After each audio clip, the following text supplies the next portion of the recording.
Bonjour et bienvenue, je suis Arpita.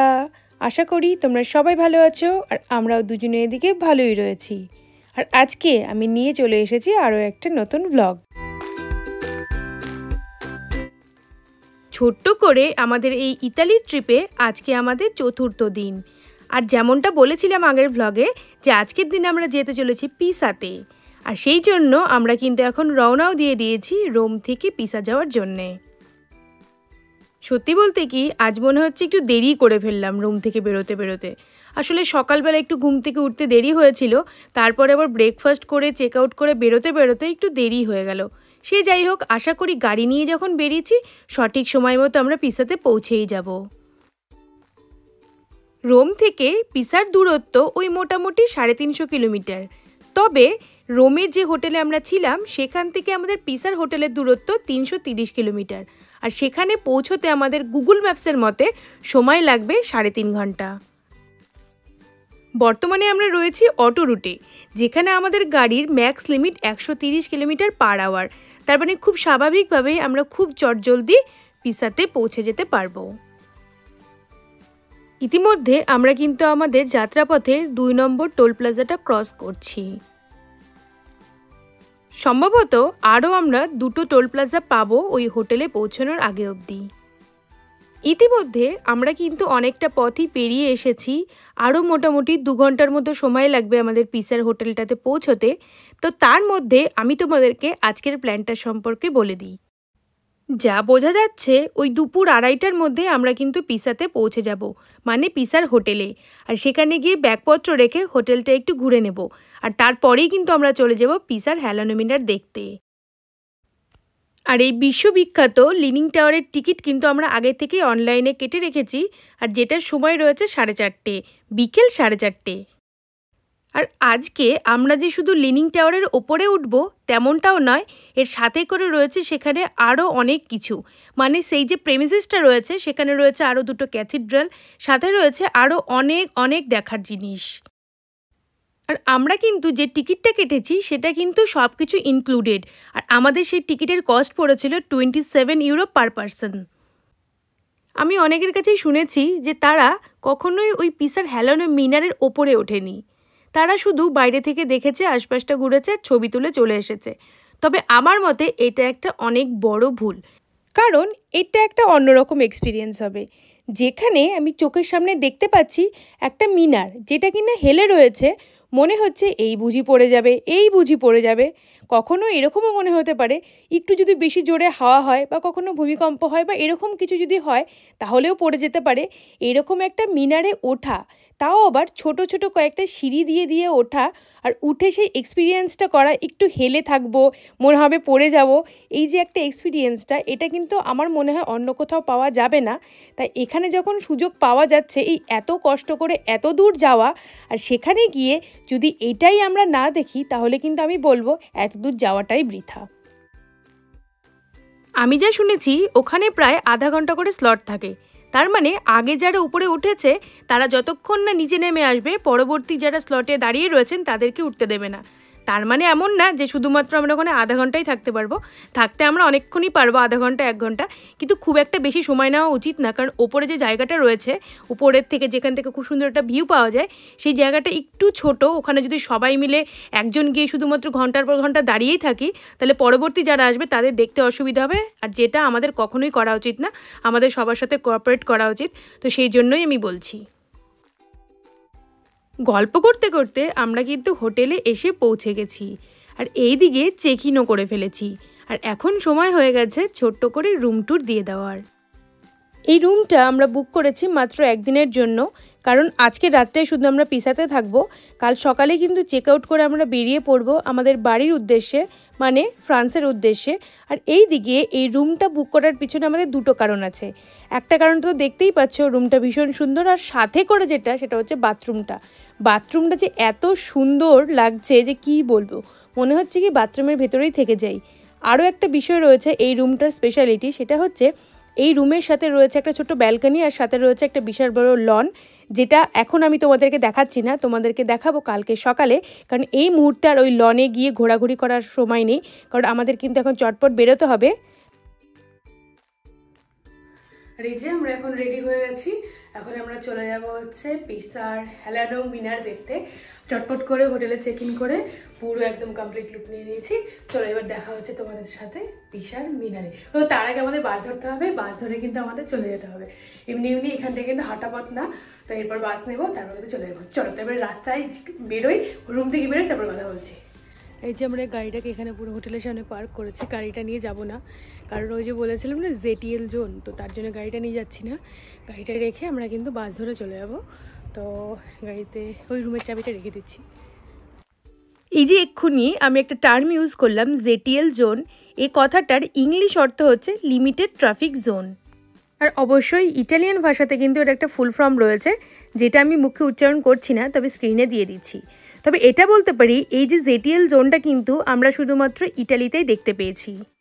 খুব স্বাভাবিকভাবেই তোমাদের নিশ্চয়ই জানতে ইচ্ছা করছে ইটালির এই জেটিএল জোনটা আসলে কি। প্রথমেই বলবো এই জেটিএল জোনটা কোথায় থাকে। থাকে কোনো একটা শহরের ব্যস্ততম যে জায়গাগুলো আর সিটি সেন্টারে। আসলে শহরের ব্যস্ততম জায়গাগুলোতে ট্রাফিককে কন্ট্রোল করার জন্য গাড়ির উপর কিছু রুলস এবং রেগুলেশন আনা হয়েছে। যেমন যেখানে জেটিএল জোন রয়েছে সেখানে কিন্তু বাইরের কোনো গাড়ি, তার মধ্যে অন্য দেশ, অন্য শহর, ইভেন সেই শহরেরও যদি অন্য কোনো এরিয়া থাকে সেখান থেকেও কিন্তু গাড়ি উইদাউট পারমিশন সেই জেটিএল জোনে এন্ট্রি করতে পারবে না। আর যদি কখনো সেই জেটিএল জোনগুলোতে এন্ট্রি করতে হয় তাহলে কিন্তু তাকে আগে থেকেই অনলাইনে সেটার জন্য অ্যাপ্লাই করে রেজিস্টার করে পারমিশন নিতে হয়। তো এক্ষেত্রে সোম থেকে শুক্রর জন্য কিন্তু এই নিয়মটা একদম ম্যান্ডেটরি। তবে কখনো কখনো স্যাটারডে আর সানডেতে এটা ছুট থাকে, তবে সেটা কিছু ঘন্টার জন্য। আর এখানে যদি কেউ ভুল করে জেটিএল জোনে চলে যায়, তবে জেটিএল জোনে ভুল করে যাওয়াটা খুব স্বাভাবিক নয়, কারণ জেটিএল জোনে ঢোকার আগে থেকেই কিন্তু বিভিন্ন ধরনের সাইনবোর্ড থাকে যে তুমি এখন জেটিএল জোনে এন্ট্রি করতে যাচ্ছ, তো বি কেয়ারফুল। আর প্রত্যেকটা জায়গায় কিন্তু আমাদের স্ট্রিট ক্যামেরা দিয়ে কিন্তু লোকেট করা রয়েছে। তো যদি কেউ কখনো ভুল করে জেটিএল জোনে চলে যায় উইদাউট পারমিশন, তাহলে কিন্তু বিশাল বড় একটা ফাইন লাগে। আর সেই ফাইনের রিসিপ্ট কিন্তু কিচ্ছু করতে হয় না, গাড়ির নাম্বারটা স্ক্যান করে তোমার অ্যাড্রেস বের করে সেই অ্যাড্রেসে চলে যায়। তো তার জন্য বি কেয়ারফুল। তো এটা যেহেতু আমরা আগে থেকে জানতাম, তাই কিন্তু আমরা ওই গাড়ি নিয়ে পিসার হেলানো মিনারের সামনে আসার সাহস বোধ করিনি, তাই জন্য আমরা বাসটা নিয়ে নিয়েছি।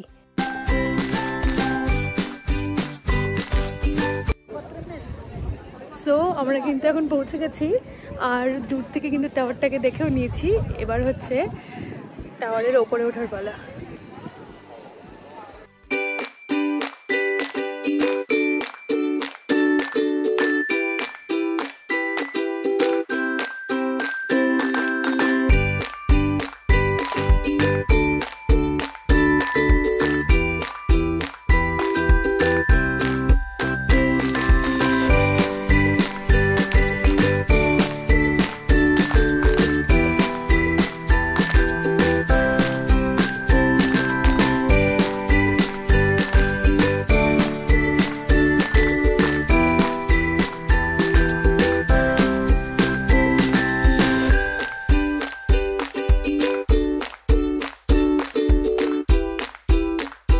তো যেহেতু আমরা অনলাইন টিকিট কেটে নিয়ে এসেছি, তাই টিকিট নেওয়ার আর কোনো ব্যাপার নেই। তবে ওই টাওয়ারের ওপর কিন্তু ব্যাগ অ্যালাউ করবে না, তাই জন্য ব্যাগ কিন্তু এখানে ক্লক রুমে রাখতে হবে। তো তার জন্যই এখন আমরা যাচ্ছি।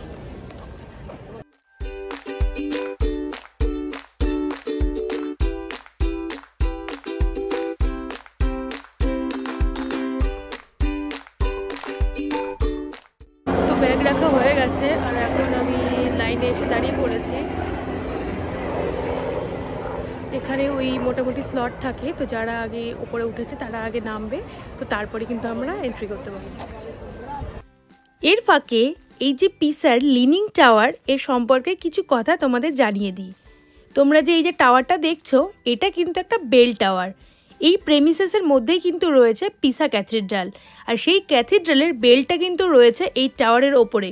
যখন আমি তোমাদেরকে এই টাওয়ারের ওপরটাতে নিয়ে যাব, তখন দেখতে পারবে ওর ওপরে কিন্তু একটা বিশাল বড় ঘন্টা রয়েছে। আর এন্ট্রি করার সাথে সাথেই আমরা কিন্তু এসে পৌঁছে গেলাম এই ঘরটাতে। এই ঘরটা কিন্তু রয়েছে গ্রাউন্ড ফ্লোরেই।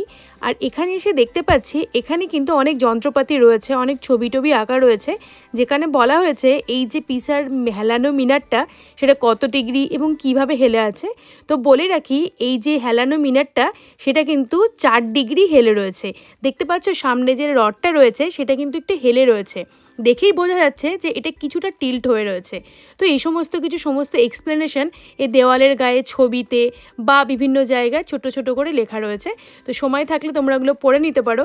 আর এখানে দেখো আমি মজা করেই যাচ্ছি, দেখেই বুঝতে পারছো যে এটা কিন্তু ডান দিক থেকে বাঁ দিকে হেলছে, আর আমি তো সারাক্ষণই এরকম করে যাচ্ছিলাম। তো যাই হোক, এই সমস্ত মজাটা তো চলতেই থাকবে। এবার চলো চটপট করে এবার উপরে উঠে যাই। জানো এই টাওয়ারের হাইট কত?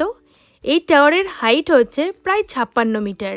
আর এই এত লম্বা টাওয়ারের ওপরে ওঠার জন্য রয়েছে কিন্তু এই ধরনের স্পাইরাল সিঁড়ি। একটা বা দুটো নয়, প্রায় 300টা সিঁড়ি ভেঙে কিন্তু আমাদের ওপরে উঠতে হবে। যদিও বা ওপরে ওঠার জার্নিটা খুব সুন্দর, কারণ একটু পরপরেই কিন্তু রয়েছে ছোট ছোট জানালা। আর সেই জানালাগুলোর দিকে তাকালে বোঝা যাবে আমরা কতটা ধীরে ধীরে উপরে উঠে যাচ্ছি। আর প্রতিটা জানলা থেকে কিন্তু ভিউগুলো অনেকটাই আলাদা, কারণ ধীরে ধীরে যত আমরা উপরে উঠবো ভিউগুলো আরও তত বেশি বেশি ভালো লাগতে থাকবে। কি হেলে আছো? হেলে যাচ্ছ? তো বর্তমানে এখানে যে আমরা রয়েছি এই জায়গাটা কিন্তু সত্যি একটুখানি ভয়ানক, সোজাভাবে সত্যি দাঁড়ানো যাচ্ছে না। চারিদিকে ব্যারিকেড করা আছে, মানে বুঝতে পারছো তো, এখানে কিন্তু ব্যালেন্সের এদিক ওদিক হয়েই যেতে পারে যখন তখন। তাই সেফ সাইডে থাকার জন্য কিন্তু এইভাবে ব্যারিকেড করে দিয়েছে জায়গাটাকে। মজা করতে করতে আমরা কিন্তু অবশেষে এসে পৌঁছে গেলাম একদম টপ ফ্লোরে। এখানে এসে যেটা দেখলাম, তো প্রথমে আমি ভেবেছিলাম হয়তো একটাই ঘন্টা থাকবে, তারপর দেখলাম না, এখানে একটা না বরং একাধিক ঘন্টা রয়েছে। আর ঘন্টাগুলোর সাইজও কিন্তু অনেকটাই বড়।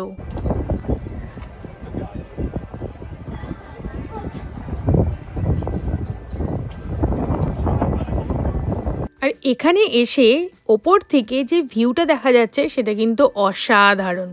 এখানে আমরা গোটা যে এই লিনিং টাওয়ারের চত্বরটা, যেখানে রয়েছে ব্যাসিলিকা, ক্যাথিড্রাল, সমস্ত কিন্তু ওপর থেকে দেখতে খুব সুন্দর লাগছে।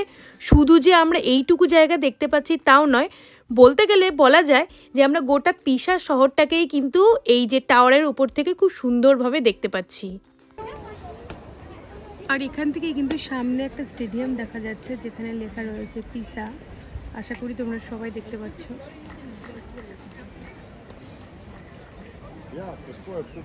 আর এই ওয়াচ টাওয়ারের উপর থেকে ভিউটা কিন্তু জাস্ট দারুণ। এপাশে আবার পাহাড়ও রয়েছে।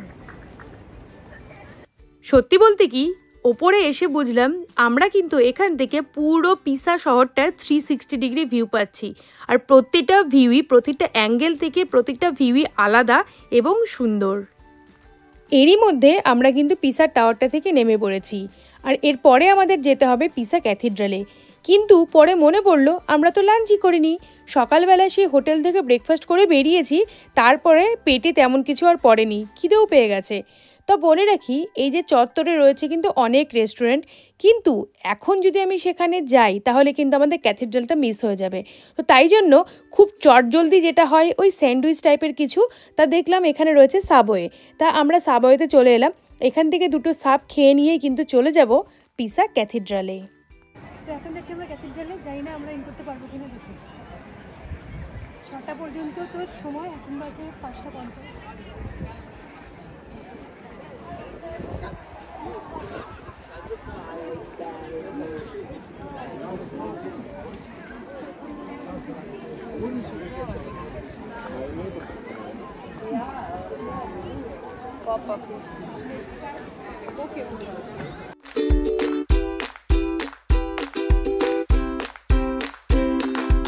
যেমনটা দেখছো আমাদের কিন্তু এন্ট্রি দিয়ে দিয়েছে, আর দেবে নাই বা কেন, হাতে তো তখনও 10 মিনিট সময় ছিল।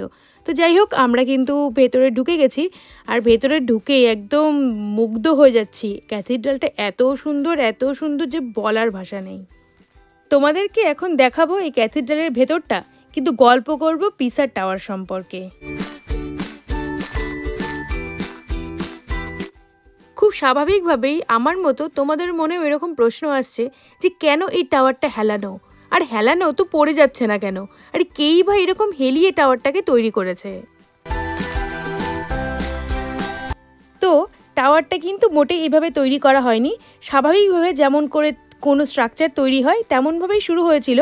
কিন্তু ভুল হয়েছিল এটাই যে এই এত বড় মানে এই 14,500 টনের মতো ভারী এই স্ট্রাকচারটাকে ধরে রাখার জন্য যেই রকম লেভেলের বেস দরকার হয় সেটা এখানে নেই। মানে এই যে টাওয়ারের বেসটা রয়েছে যেটা কিনা মাটির তলে রয়েছে সেটা শুধুমাত্র 3 মিটারের, আর যে মাটিটার ওপরে এই স্ট্রাকচারটাকে তৈরি করা হচ্ছিল সেই মাটিটা ভীষণ নরম, আর এই অত কম বেসের সাথে করে এত নরম মাটির পক্ষে এত বড় স্ট্রাকচারটাকে ধরে রাখা সম্ভব হয়নি। তাই এটা কিন্তু আস্তে আস্তে টিল্ট হতে থাকে, আর যেটা কিনা 4 ডিগ্রি টিল্ট হয়ে থেমে যায়। আর এখানে মিরাকেলটা হচ্ছে এটাই যে এতদিন ধরে এইভাবে থাকা সত্ত্বেও কখনো পড়ে যায়নি। মানে এই স্ট্রাকচারটা প্রায় 700 বছরেরও বেশি সময় ধরে এরকমভাবেই রয়ে গেছে, সাথে করে 4টে বিশাল বড় বড় ভূমিকম্পকেও সহ্য করে নিয়েছে, তা সত্ত্বেও এই মিনারটা পড়ে যায়নি। তো এটাই হচ্ছে আশ্চর্যের ব্যাপার যে কিভাবে এইভাবে 4 ডিগ্রি হেলে থাকা সত্ত্বেও এত কিছুর পরেও এতদিন পরেও যেমন ছিল তেমনটাই রয়ে গেছে।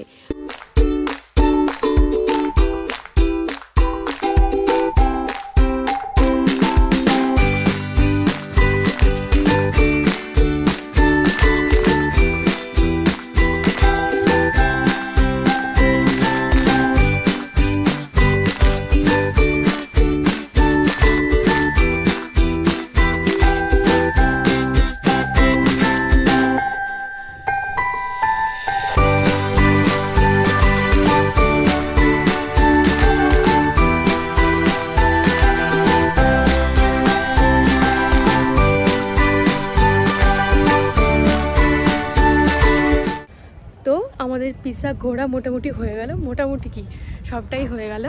আর এখন বাজে রাত প্রায় 7:30, তবুও বাইরে তো এখনও আলো রয়েছে, কিন্তু আজ একটু ঠান্ডা, তো সোয়েটার পরতে হবে। অনেক হলো, এবার সোয়েটারটা পরে ফেলবো। আর সাথে আরও কিছুক্ষণ এখানে থাকবো, আরও মোটামুটি 1 ঘন্টার মতো, কারণ একটু কেনাকাটি করব। আশেপাশে প্রচুর সুভিনিয়ার শপ আছে, অনেক কিছু কেনাকাটি করব। একবারে ডিনার করে তারপরেই বাড়ি ফিরবো। বাস ওই মোটামুটি 9টা সাড়ে 9টা পর্যন্ত চলে, তো সেই মতোই আর কি, ওই মতোই আর কি থাকার ইচ্ছে। তো দেখা যাক কী হয়। কোথাও ঘুরতে এলে ঘোরা, বেড়ানো, খাওয়া দাওয়া এছাড়াও কিন্তু আরও একটা কাজ আমাদের করতে হয়, সেটা হচ্ছে যেই জায়গাতে ঘুরতে এসেছি সেখান থেকে কিছু একটা স্মৃতি নিয়ে বাড়ি ফেরা। আর তার জন্যই কিন্তু আমরা চলে এসেছি একটি সুভিনিয়ার শপে।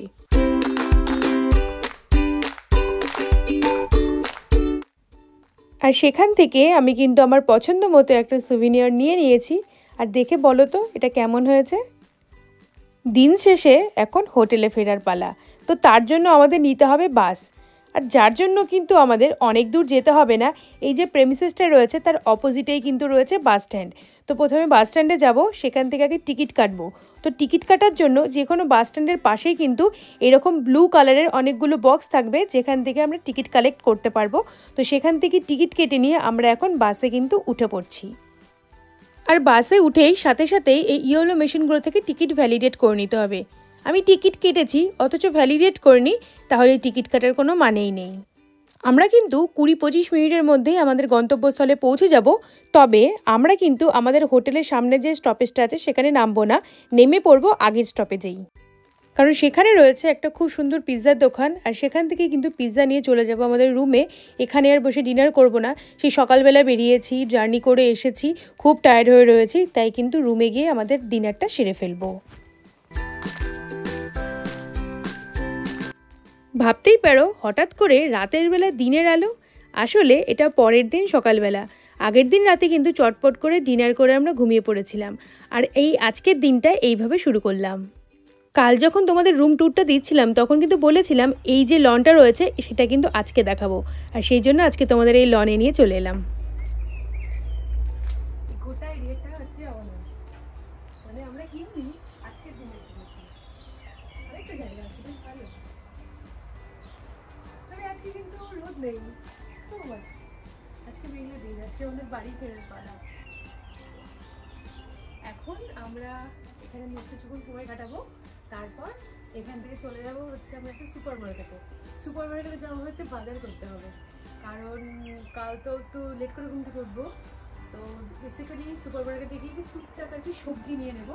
তো সবজি নিয়ে একবার বাড়ি চলে যাবো, যেহেতু গাড়ি আছে কোনো সমস্যা নেই। এখান থেকে ডাইরেক্ট চলে যাবো সুপার মার্কেটে, আর সুপার মার্কেট থেকে চলে যাবো ডাইরেক্ট ফ্রান্স আমাদের বাড়িতে। এই বসি, বুঝতে পারছি না। হ্যাঁ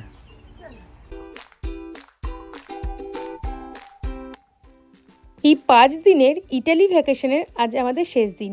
আজ বাড়ি ফিরতে হবে পিসা থেকে। তবে এখানেই কিন্তু ইটালি ট্রিপ শেষ নয়, এরপরে ইটালিতে আমরা আবার আসব আরও অন্যান্য শহর ঘুরতে। আর এর পাশাপাশি ঘুরবো ইউরোপের আরও অন্যান্য দেশ, আর সেই সমস্ত সব ভ্লগই আমি তোমাদের সাথে শেয়ার করব। তাহলে আজকের ভিডিওটা এখানেই শেষ করছি। এরপর তোমাদের সাথে দেখা হবে আবার পরবর্তী কোনো একটা ডেস্টিনেশনে। আর ততক্ষণ পর্যন্ত তোমরা সবাই ভালো থেকো, সুস্থ থেকো, আনন্দে থেকো। আর আমার এই ট্রাভেল ব্লগগুলো তোমাদের যদি ভালো লেগে থাকে তাহলে কিন্তু অবশ্যই লাইক, কমেন্ট, শেয়ার, সাবস্ক্রাইব করে আমার পাশে থেকো। চলো তবে, মেসি, আভোয়া, আভিয়ান্তো, বিজু বিজু।